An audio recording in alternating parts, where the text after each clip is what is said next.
Hi, 皆さん、こんにちは. This is Unit 11 too. In this unit, we're going to be learning this new sentence pattern, causative forms. So causative means making or letting someone do something. In order to create that kind of sentences in Japanese, we need to learn to use this new conjugation called causative forms. So causative forms, we can create them following those rules. So in order to create the ru verbs, causative forms, you need to replace the ru with the saseru. So 食べる will be 食べさせる. 食べさせる. Ru is replaced with させる. So to eat, 食べさせる, to make someone eat, to let someone eat, 食べさせる. For u verbs, as usual, there's like a few different kind of sub rules. Mostly, you just have to drop the final u and add aseru. So iku, it's iku, iku. So you just have to replace the u sound with the aseru. So iku will be ikaseru, ikaseru. But be careful with the verbs that end with the hiragana u, like kau or au. Those will be replaced with waseru. So kau will be kawaseru, kawaseru. So be careful with those verbs. Finally, irregular verbs. As usual, you just have to memorize. The whole word changes. Suru will be saseru. To do will be to let someone do, make someone do. Saseru. Kuru, come, will be kosaseru. Kosaseru, make someone come. So first of all, in the first topic of this lesson, you're going to be learning to make those causative forms from the normal verbs. Now, using that causative form, we can now create the causative sentences. So somebody makes someone else do something. The basic structure is like this. The causer, the one who gives the order, causer wa, the causee, it's the actual person who does the actual action. Ni saseru, wa ni seru saseru. This is the basic structure. So causer, so someone who does who gives the order.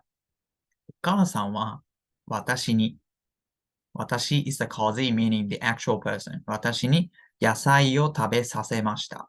食べさせる That's the causative form. It's in the past tense actually. 食べさせました。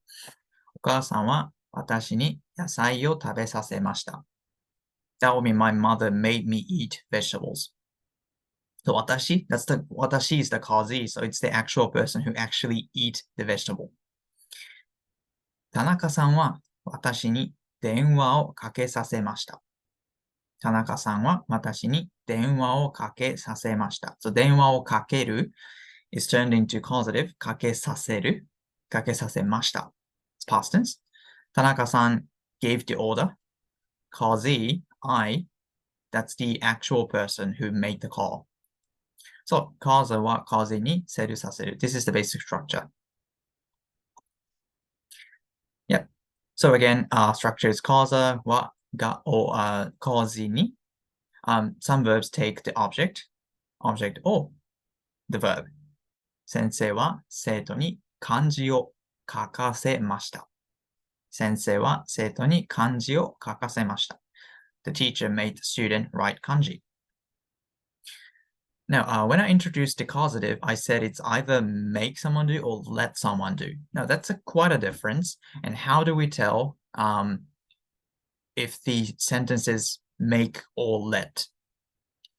After the biggest clue is context. So these two sentences actually could mean, the English translation does say made, but it actually could be let.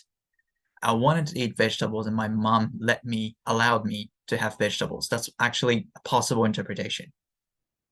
Second one too, I wanted to make a call. So Tanaka-san allowed me to make a call. That's another interpretation that's possible. So the meaning mostly depends on the context, but for intransitive verbs, so if you don't remember intransitive verbs, the intransitive verbs are the verbs that don't take a direct object. Like to go or to walk, to run, to return. Those kind of verbs that don't take the direct object. For those indirect intransitive verbs like kaeru, that's one example. Kaeru doesn't take any direct object. For these verbs, actually the causee can be expressed with o. So normally it's causee ni, but if you look at this sentence, 先生は生徒を帰らせました。生徒を帰らせました。So o could be used for causee. Now the difference is, the key point is the will of the causee. If the actual person who does the actual action, does he or she wanted to do it? If there is the will of the causee, then ni is suitable and indicates the let. But if the causee didn't want to do it, if it's only the cause's will, then the particle o is used, and the meaning will be to make. But again, it's not always applicable. It doesn't always follow this rule. It's just one of the very many, what's just one of the clues. The biggest clue always is the context. Yeah, just when you try to write or interpret the causative sentences, try to rely on the context always. So the context will give you basically the biggest clue about whether it's make or let.